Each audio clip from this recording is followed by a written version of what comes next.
Buenas, ¿cómo les va? Bienvenidos a este nuevo capítulo del Critical Podcast. Bienvenidos entusiastas de la ventilación mecánica y la fisiología. En este nuevo episodio vamos a hablar un poco acerca del monitoreo no invasivo de esfuerzo ventilatorio.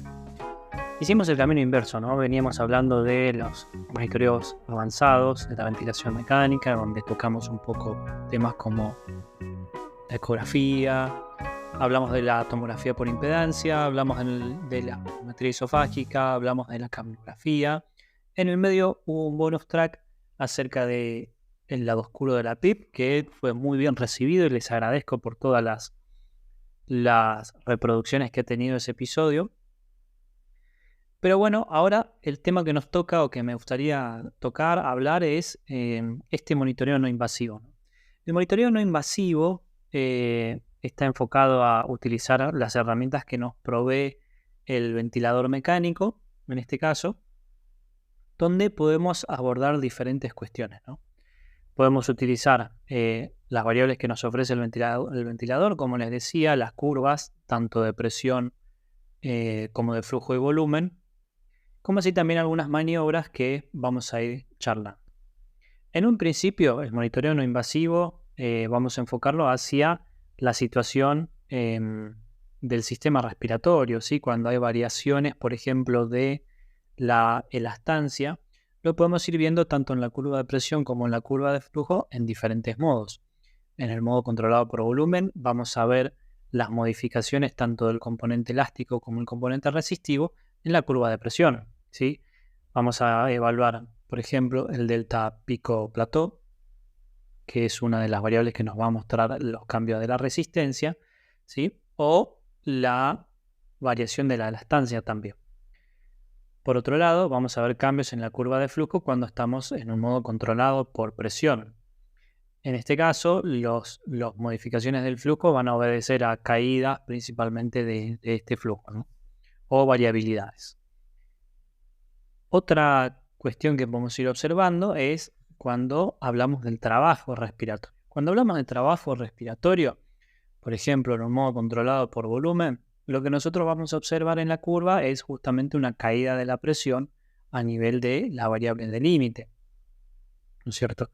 Con una concavidad, y eso nos va a denotar el trabajo que estaría realizando el diafragma haciendo caer la presión de la vía aérea. En el caso del modo controlado por presión, lo que vamos a observar es una variabilidad en la curva de flujo, ¿sí? Un aumento del flujo en el área donde el flujo debería ser desacelerado. Hay un aumento del flujo porque justamente el modo por presión lo que intenta es sostener ese nivel de presión aumentando el flujo. Y ahí es donde aparece este índice, el índice de flujo o el flow index, que nos va a permitir conocer aproximadamente cuánto está asistiendo el paciente, ¿no es cierto?, al ventilador. Porque recuerdan ustedes, en la ecuación del movimiento, de un lado tenemos la presión que va a realizar el ventilador y la fuerza muscular del paciente para vencer a lo que llamamos impedancia del sistema, ¿sí? Entonces esa presión que está haciendo el paciente se va a sumar a esa área de trabajo, ¿no? Entonces, con esas dos variables, esos dos parámetros, tanto la curva de presión como la curva de flujo, nosotros podemos llegar a interpretar o inferir cuánto trabajo está haciendo mi paciente. Otras variables como por ejemplo la frecuencia respiratoria, el volumen que está movilizando el paciente nos pueden quizás dar una idea de que parte del trabajo del ventilador la está haciendo el paciente, y si estos parámetros aumentan, podríamos llegar a pensar que hay un aumento de la responsabilidad del paciente para tratar de vencer el sistema o movilizar el volumen de un lado al otro, siendo no tan precisos, ¿no? Porque, por ejemplo, nuestro paciente puede tener dolor, puede tener ansiedad, y eso generarle un aumento en la frecuencia respiratoria y no necesariamente por culpa de estar subasistido, ¿sí? Pero bueno, quizás el volumen y la frecuencia respiratoria no serían los mejores parámetros para predecir trabajo respiratorio. Después aparecen otras variables que buscan ser un poco más precisas o un poco más ajustadas a esta a este nuevo paradigma que es el de proteger al diafragma también, porque en los años anteriores se hablaba principalmente de proteger el pulmón. Hoy en día, después de varios trabajos que han publicado los grupos, por ejemplo, de Golliger, Blochard, hace unos años, proponiendo este nuevo paradigma de proteger el diafragma. Y en ese nuevo paradigma aparecen nuevas variables o se le empieza a dar mayor importancia a, por ejemplo, variables como la P01, la presión de oclusión, el PMI, que son otras variables que entran en juego.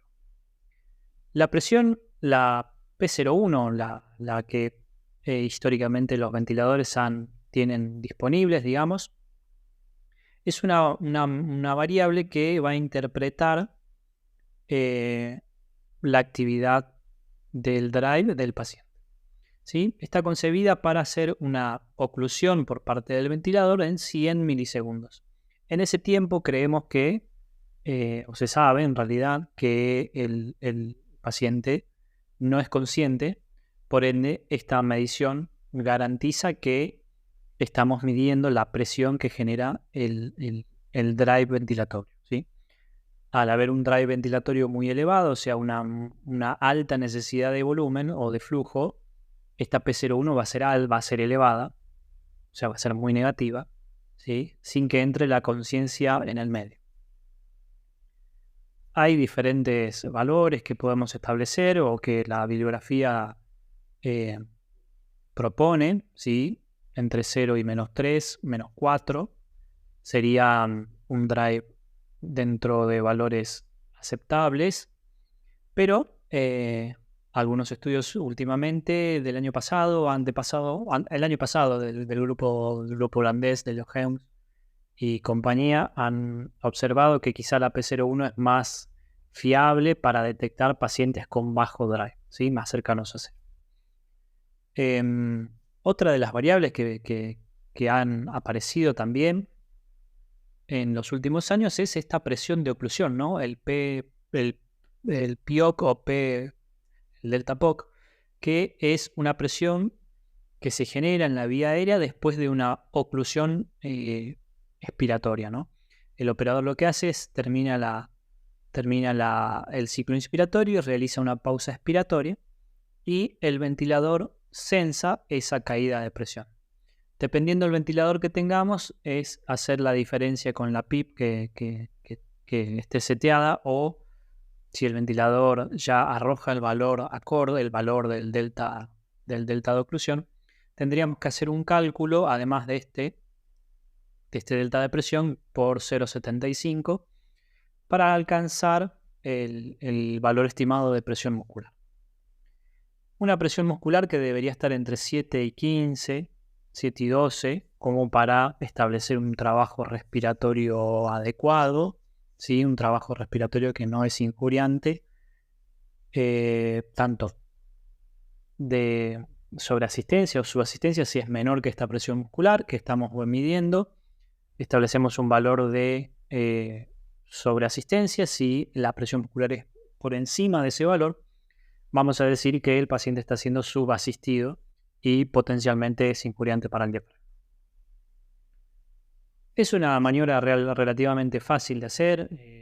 No necesitamos colaboración del paciente y la mayoría de los ventiladores permiten hacer una pausa expiratoria en un modo controlado en un modo de soporte, o lo podemos hacer en un modo controlado por presión para establecer esta pausa expiratoria si es que no lo podemos hacer en un modo de soporte.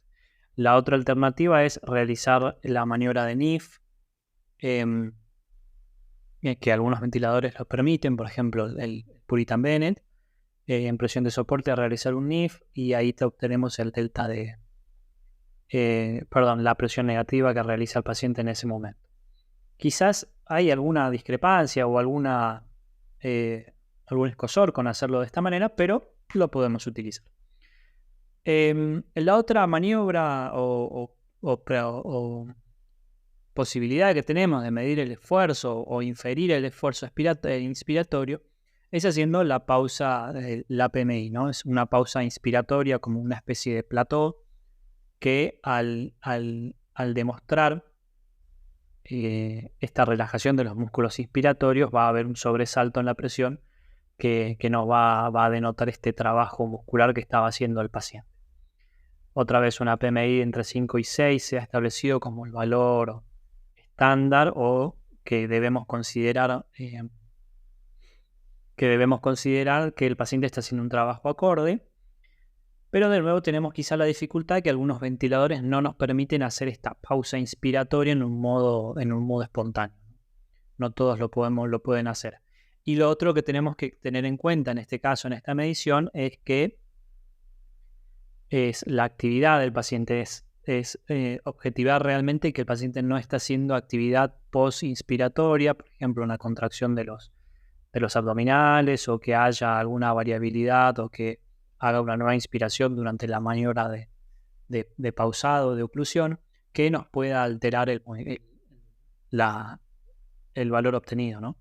Entonces, yo creo que con estas tres mediciones, ¿no es cierto? El delta POC, la P01, la PMI, podemos acercarnos bastante a el trabajo que está haciendo nuestro paciente. Obviamente lo ideal sería tener al paciente monitoreado con alguna cuestión un poco más avanzada, como la manometría esofágica, como bien nos contaba Matías, que podemos, en el capítulo anterior, nos contaba que de esa manera podemos estimar realmente el trabajo respiratorio. Pero no todos tienen la posibilidad de tener un balón esofágico, esa es la realidad. Pero con estas variables que les fui nombrando, además de la interpretación cualitativa de la curva de flujo en modo por presión, podemos acercarnos un montón al trabajo que realiza el paciente. Y esto nos va a permitir ir ajustando la presión que le estamos